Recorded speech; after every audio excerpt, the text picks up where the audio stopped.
Hi, everyone. Welcome to today's Fireside Chat with Venture Atlanta. My name is Sunera Madani, and I'm CEO and founder of Stacks, a payment technology company that is revolutionizing the way we do integrated payments for small businesses, enterprise businesses, as well as for SaaS companies.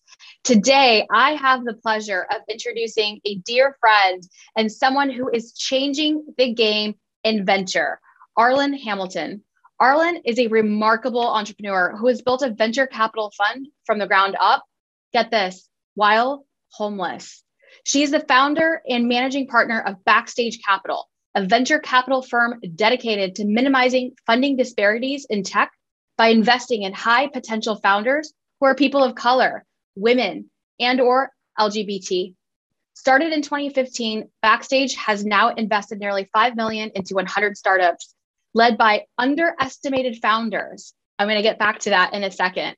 And Arlen has been featured in Forbes, Fortune, Wall Street Journal, CNN, and all the others. Arlen made history by making the cover of Fast Company as the first Black woman who is not an entertainer or athlete. She and Backstage Studio were also the subjects of season 7 of the popular Gimlet Media podcast, Startup. Arlen, welcome to the show. Welcome to Venture Atlanta. Thank you for having me. Oh, I'm so excited. You know how excited I am about today's fireside because the audience is in for a treat. I have had the pleasure of getting to know you over the last year and a half as entrepreneurs, as women who are interested in helping other women succeed. And it has just been a beautiful journey to watch you. So I'm excited to share with the audience your journey. So kick us off. Tell us a little bit about your background, how you got into where you are today. Sure. So I live in Los Angeles now, but I grew up in the South. I grew up in Texas, was born in Mississippi, and, lived with my mother, my single mother, and my younger brother, and a lot of love and a lot of laughter in the house, but we didn't have a lot of money. And so I spent a lot of time kind of bouncing around. We moved a lot. And, I kind of learned early how money works and how it works against you or for you, depending on circumstances. And I made a decision pretty early in life that I wasn't going to always be poor. It took a while, and it was a very windy journey, but I would always, just let my curiosity lead me and guide me. And so, for instance, I was curious about a Norwegian pop punk band in my early 20s, and I decided to figure out how to book an entire summer tour for them in the United States. And we booked a whole summer and went on the road with them, right? So that same curiosity led me to eventually working in live music, a more professional way, with a lot of things in between, including a music magazine. And in my early 30s, while I was working on the road, while I was working with these musicians and kind of making a real career out of it, I stumbled upon a place called Silicon Valley and a whole ecosystem of founders and entrepreneurs. And from afar, observed them. And for the first time in my life, I felt that I'd found my tribe, and I felt a kinship, and I understood myself a little bit better. Right. I call it my second coming out, like, oh, that's why I think the way I do. That's why there are not a lot of people around me who have the same drive or the same ideas and the same risk tolerance and all of that. And so over time, the original idea was I was going to start a tech company, and be the CEO and be the co-founder. And in that research is when I learned about, a decade ago and sooner, where I learned that 90% of venture funding and angel funding in the United States goes to white men, where they make up a third of the country or so. And so this light bulb went off after the rage and the disappointment and the sadness of that, and thinking that's just not fair. This light bulb went off of, whoa, what an amazing opportunity, though, because I do know so many people who are women, are people of color, LGBTQ, et cetera, like myself, who are building companies from scratch, revenue generating already in a lot of cases, and are addressing their own pain points. You're an incredible example of that, and who are building something that's viable, but maybe overlooked or underestimated. And so I started this journey at that moment of, let's see how I can figure out how to how to raise a few $1 million, even though I'm homeless and on food stamps. Okay, there's so much to unpack here. And I know the audience has a ton of questions. Yeah. I mean, what an incredible story, just to kind of where you come from in your background. And then to say, I think the first piece of that is your mindset and having that vision to think big and to say, I'm going to make a change in this world. I'm hearing all this money talk about venture capital. You have no experience in venture capital, but you're listening in on the conversation. And then you hear this statistic that 90% of venture capital only goes to one category, which is white men. And you're right. I have firsthand experienced that. And I've been fortunate enough to kind of break that ceiling for myself and for our company. We've raised over 200 million in venture capital now. A shout out to Fulcrum Partners in Atlanta, who are watching this and on the board of Venture Atlanta today, who supported me when many didn't. And so you saw that need. And then you said, I'm going to change it without having that knowledge. And then you didn't have the education and you were homeless. So can you and now you're here and there's a lot to unpack in this, at that juncture. So tell us what happened next. Yeah. So I had a lot of housing insecurity. A lot of people ask, well, how were you homeless? How homeless were you? Just know that I had housing insecurity. And so some nights I knew where I was sleeping, some nights I didn't, right? And I've seen it all, and hasn't always been I'm down and out, but it's been it was a tough time. And even though I was going through that personally, and I was in my early to mid 30s during this period. And so you kind of run out of those good faith measures that people will take. Crashing on the couch in your 20s was kind of cute, but then it wasn't. And so even though I was dealing with that, I was still seeing all these companies and I was seeing all these founders, and time after time, they would tell me about their company. And I would look at it and I would say, man, if I had money, I would put money into this. I can't imagine why you're not getting meetings and why people are not taking you seriously. When I knew that if I sent other people into the room who were mostly men, if I sent them into the room, they were being taken seriously, and they may not have as much revenue as the next person. So that sort of my drive and determination and staying in this fight was because I saw it day after day that the people existed, that the deal flow. I was learning through books and interviews and from the titans in venture from afar that deal flow is king, and that the founders with the grit and the creativity and the tenacity were going to be the ones you wanted to hitch your ride to. And I was seeing them in droves around me. They just weren't in these certain pockets of Silicon Valley or Boston or, certain places where people had their feet on their desk and said, okay, I'll wait for people to come to me. They're not going to be in these certain rooms necessarily. And if they are, believe me, it took a lot to get there. And so I said, let me figure out how to if the country club is where everything is happening, where the deals are being made, let me make my own country club. And so the idea was there, and I would sleep on the floor of the airport at the San Francisco airport in 2015. And in the morning, I would go to meetings in Silicon Valley or San Francisco because the airport was right in the middle. And, it wasn't cute. It wasn't fun. It was very traumatizing, but I always knew that that my fund, Backstage Capital, needed to exist. And so nothing was going to stop me. Wow. What an incredible story. So inspirational, Arlen. I have goosebumps, and I'm sure the audience does as well. And you took all of that adversity, but you were so focused on this mission to help the underrepresented. I've heard you mention this on my podcast, CEO School. I've heard you mention this on covers of magazine. I truly personally resonate with this word underrepresented, not just about being a minority, not just about underestimated and underrepresented. So that word underestimated really resonated with me. Can you talk a little bit about this underestimated and underrepresented people and founders that you represent, and how Backstage is really changing the game for them? Yes. And I think, it's probably easy for us to imagine that diversity breeds an ROI today. But 6 years ago, when Backstage officially kicked off, race was taught and gender were talked about in hushed tones in rooms. Like I was actually literally shushed in rooms when I would bring it up. And so, over the years, we've gotten a little bit better at it, and people have started understanding and say, okay, well, this person or this company is led by an underrepresented party. They're a woman. They're not represented as, the demographics in tech don't match the demographics in the country. So literally we are underrepresented. That's not a misnomer.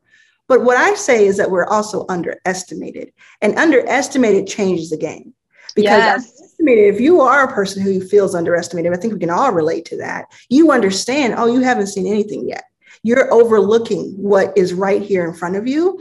And so that gives you that empowerment, right, to just go after things. And if you're someone who's investing, and maybe you come from a more quote unquote traditional background, well, that's a whole other topic for another day, what that really means. But maybe you are a white man in this country, and you're just kind of navigating yourself, and you're saying, well, what is the difference between, investing in what I already invest in and something over here? Well, if I say underrepresented, you might start to think, I got to button up. I can't say the wrong words. This is kind of like the HR department has come into the room. I might doze off. But if I tell you, let me break it down to you, we are underestimated. You might say, wait a second, let me pay attention here. What am I missing out on? I know so many guys in venture who, they'll spend hours a week researching cryptocurrency, autonomous vehicles, space travel, but they won't crack open a book or listen to a podcast about diversity because it seems like homework. But when you reframe it to underestimate it, they're like, whoa, how do I get into Sanira's deal? How do I get a piece of that? Of the company. And I think it really reframes for both parties what we're really talking about. And it's more accurate. I really absolutely agree with that. And I really do like this concept of underestimated versus just underrepresented. And I think that you're right, 6 years ago, this topic wasn't talked about. I don't think that even here, and many companies have naturally, even who support and have been diverse and inclusive, just now we're able to actually talk about it publicly and have open, vulnerable conversations. And so I like to have an open, vulnerable conversation with you because I know that I have been supported by many amazing white men as well. Like there's been a lot of people that have underestimated me, that I am underrepresented. Yet I made a way for myself and Stacks.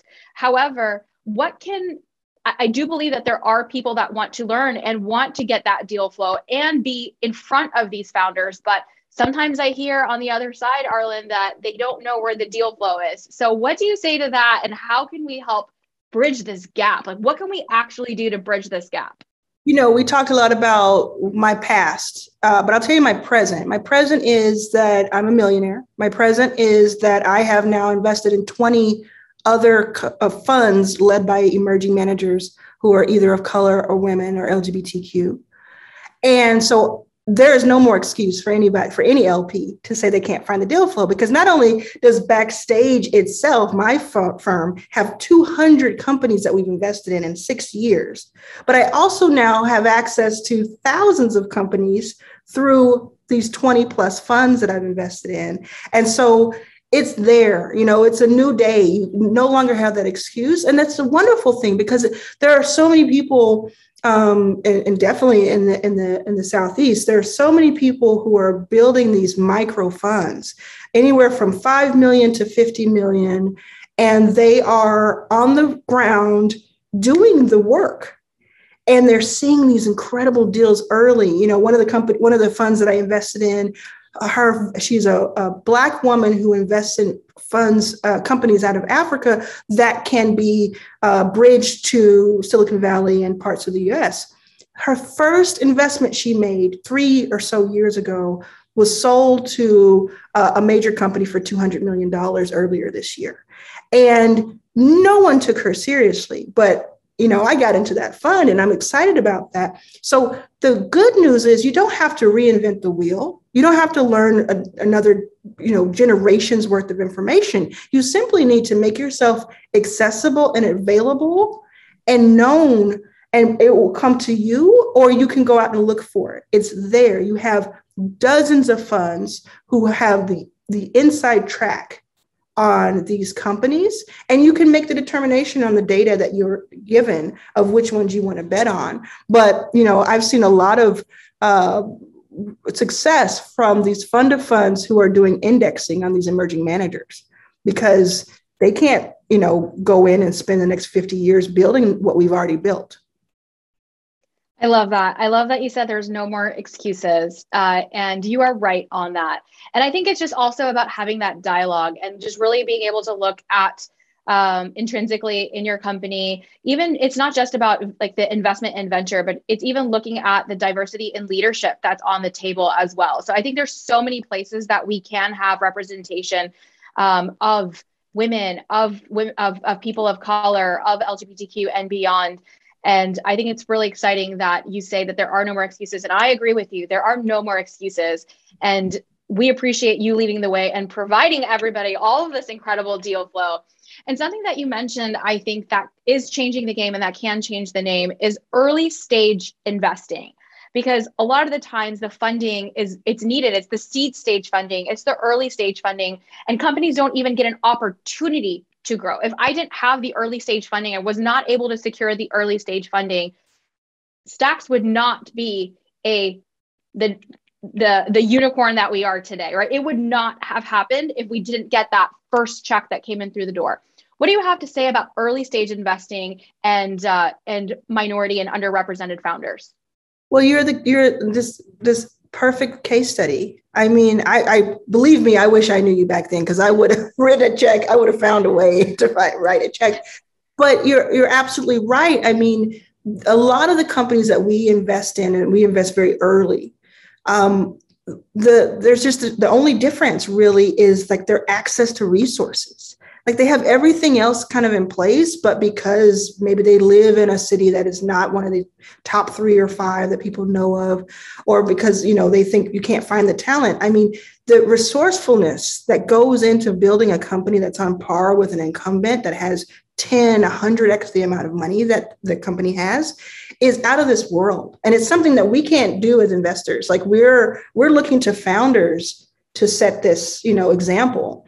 And so I think, not only do we have the direct investments that we've made, but we also had a 4-city, 2-country accelerator in 2019. So we were seeing companies at the earliest stages, just like a Y Combinator or 500 startups. And we were seeing things so early, and just that, not only that early capital, but that early confidence in a company makes all the difference. We have so many stories in our portfolio where we were the first or second check. Maybe we put in 25,000, maybe we put in 100,000. And now and maybe at the time they were doing less, than 100,000 a year, but now they're in the $6, $7, $10 million a year range after 3 years or 4 years of confidence behind them. And so just like you said, where would Stacks be if someone didn't come along and dream with you and have a little imagination and not be as egotistical as to say, only the things I've seen work in the past, only the certain things that have worked in the past will work in the future. That is absolutely not what a lot of your heroes of these LPs, right? Like these men and women who have a lot of the purse strings, they're looking at people like Elon Musk. They're looking at Jeff Bezos. They're looking at Zuckerberg. They're moonshot thinkers. They don't sound normal when they talk. They sound like the sky is the limit, quite literally. That's exactly what we're doing. And it's your job to listen for that and to recognize it as an LP. I absolutely love it. And it's really about what you talked about, not the first check, it's the first check of confidence. Mm-hmm. And that is absolutely what's needed. What are you seeing in terms of, let's bring it back to today's environment in the pandemic. What are you seeing in terms of companies emerging, deal flow, any insights that you can give of what's happening? We're obviously here in Atlanta today. What's happening in Silicon Valley? Give us a sense of what's happening in the environment right now in deal flow, early stage, mid stage, late stage. What's happening? We want to know it all from your lens. Sure. And I don't spend a ton of time in Silicon Valley. I definitely observe it, but I don't keep up with trends and I don't keep up with what Silicon Valley is up to as much because I am so excited about the rest of the country. And I'm excited about Silicon Valley too, because I think there's great examples there. But what I'm seeing, I think we're seeing in a lot of different industries is that we, for the first time in a long time, we do realize you can live almost anywhere in the country and build a very, very sustainable, viable, venture backable company. And how exciting it is to see people who are, either they're leaving the bigger cities and going to where they grew up and bringing that money and those resources back, or they're going into new terrain and setting up shop. And so this thing that I've been talking about for like 4 or 5 years of having these hubs around the country, much like sports teams are very, every state has a sports team or a college team that they root for. That's how I saw and talked about for years with entrepreneurship. You're seeing that now because of necessity. Like it's no longer, we're finding that it's, sometimes it's about money. It's about you can't afford to be in certain cities anymore if you don't have the same job you had or that, but also because of this ability to be remote, this ability to have your team spread out all over the country. And therefore you have opportunity that you didn't have before. There are certainly sacrifices to that, but there are also new opportunities to that. So that's the biggest thing I see. I see that people are more mobile. And then I see that there are a lot more solopreneurs, as it were, people who are building things without needing huge teams to begin with. And so I think it's important to stay close to that and pay attention to it, not think of it as something that is either or, but say, well, those solopreneurs are going to need products and services that larger companies can provide for them, perhaps. So where can we build that new infrastructure for them and kind of follow that? And I think there's some exciting themes that are popping up there and emerging there. I agree with that. Something that I talk about for years and where I see it, I call it the side hustle economy. I feel like there's a huge side hustle economy, and especially during the pandemic. I mean, and it's also so, I don't want to say the word easy. Starting a business is not easy. Scaling a business is not easy. Starting a business is easy now, right? You can literally start a business on the palm of your hands, in your phone, same day, and be up and running with your idea. And it wasn't possible 10 years ago to have that level of speed. And so, are you seeing, because of the ease of starting business, that there's plenty of deal flow taking place? And how are you kind of keeping up? What kind of companies are making backstage capital? So let's kind of take it back to what you're looking for in your portfolio companies. If you want to also highlight a few for our Venture Atlanta community that we can continue to support as well. Yeah, I definitely think there are more companies being started than ever. I think it's important more than ever to be upfront with companies about which ones you believe should be taking on venture capital, because not every company should necessarily take on venture capital. But that's why I'm so excited and bullish on angel investors. That's a whole nother topic, because it's the crowd investors, I think, are very exciting. And I don't want larger institutional LPs to discount them or to put them, to the side. We need each other. They're willing to take those early bets like institutional investors cannot. It's just not part of their model. And then at the same time, those early investors are looking for those downstream investors. And so I love that collaboration that I see that the next decade or so being really profound. And so I kind of skirt the two lanes, because that's where I see the future. As far as our portfolio, yes, nearly 200 companies. I could go on forever. I think, I'll point out there's a company called Akash. They're sending satellites into space for broadband. We met them in 2017 before they'd raised $1 million. We put in $25,000 and kept up with them. And this was a founder, a Black man who is by every account a genius. And he would not put his own photo on his website because he was afraid some vendors would not take his work. and not pay. And it's something that we deal with truly. Today, I can't say the valuation of the company, but it is skyrocketed, not to be too punny, but it is skyrocketed. He has raised, tens of millions of dollars and on his way to raising hundreds of millions, and revenue is out of this world. And I believe there'll be a unicorn within the next 18 to 24 months.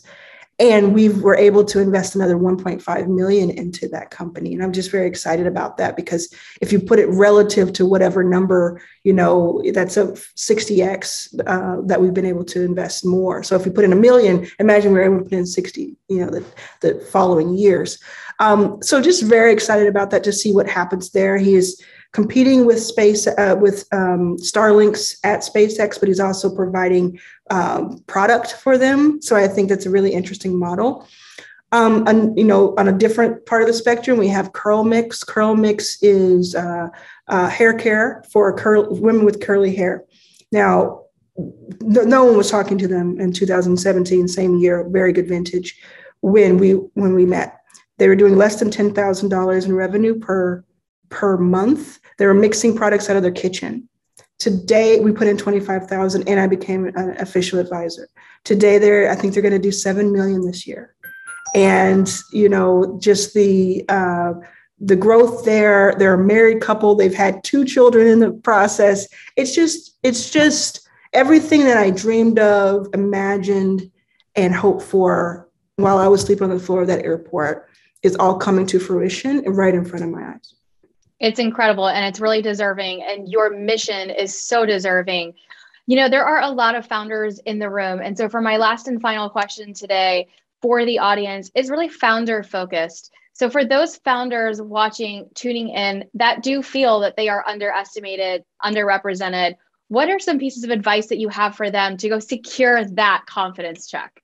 Ooh, I would say if you focus on your your customer, and you focus on your team and making the experience for your customer and for your team the very best it can be every single day, and you leave the investors as your third or fourth priority, I think you inevitably create a powerful company that becomes more valuable, and the money comes to you. And I don't say this just as something that can be put on a t-shirt or something on a pillow to be pretty. I say it after dozens and dozens of experiences in that way, and then personally doing that with my own company. And it feels counterintuitive. You're saying, well, a lot of people come to me and say, well, how do I get prepared for the next round of funding? How do I do this? And I say, well, I didn't hear anything about your customer in that question. How would your customer rate you today? And the focus on that sounds simple, but it does really change the game. And so that's what I would talk about first and foremost if I were having a mentor session with somebody, is like, let's see where we start there. And then also knowing that there's a lot of, I guess frothy is the word. There's a lot of money out there. Not all money is equal. And you do not have to sacrifice your ideals and your plans for what an investor wants. And I say that as an investor. You don't have to sacrifice quality of life for investors. So then by doing all those things I just said, you're attracting the right type of investor to you. So you have that partnership, and in turn, that investor has the right founder. You have that partnership that really makes magic happen, right? It makes you proud to shout out your investors at the top of this conversation, and then so on and so forth. And then one day you become the person who catalyzes others.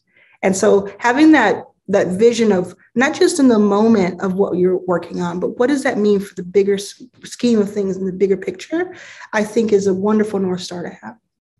I love it. I could not agree with that sentiment anymore. And founders, you heard it first here. You heard it from Arlen Hamilton. Arlen, how can we support you? Where can our LPs here in the room, founders in the room, get in touch with you, learn about your deal flow, pitch to for your accelerator? So tell us where we can find you and support you. Yes, all of that can be found at backstagecapital.com. We have 506c funds going usually so that you have an open process if you want to become an LP. You can get in touch with me at Arlen, my first name, at backstagecapital.com. And for founders on the same website, you will see our portfolio, you will see our guidelines, and you can stay in touch with all of the curriculum and all of the materials that we put out there for free. And, never pay to pitch, never pay to pitch, never pay to pitch. And we're here, we're open book. That's amazing. And it's the exact mission that we have here at Venture Atlanta. So I am just so thrilled for having you today. I know the audience absolutely loved this session. I know I personally did and gained so much. Thank you, Arlen, for being here. And thank you, Venture Atlanta community, for being here, supporting us, whether you're tuning in live, whether you're here virtually. We can't wait to see you at the next session. This is Sunira Madani at Stacks. Thank you.